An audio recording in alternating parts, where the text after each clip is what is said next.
Eric Kalis from Boardroom PR here with Darron and Kattan from Franklin Street, who is here to moderate the housing affordability panel. You're going to be covering topics ranging from affordable to workforce housing and broader industry trends in general. So what is the sentiment these days about housing affordability throughout the state of Florida?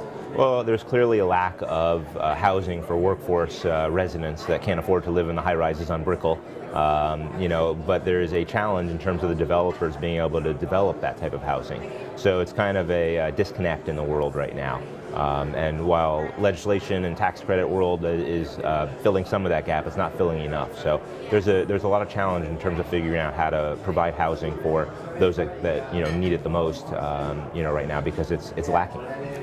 Has there been a lot of discussion about microunits amongst the different real estate players you've been conversing with and the fellow panelists that you'll be speaking with today? We've heard a little bit about that, not as much as you would probably think. It's sort of an untested animal right now in the world.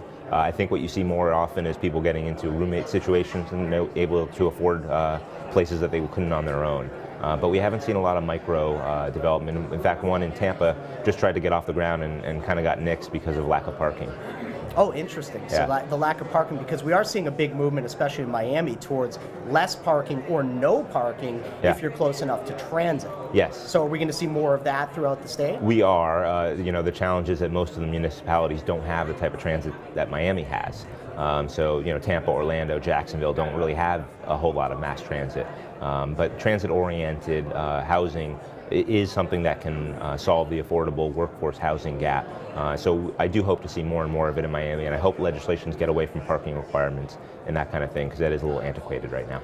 Perfect. We actually did 3 questions there, so There you go. that was That's awesome. Right. Thank you so much, Darron. No problem. Great Thank to you. meet you. Yep.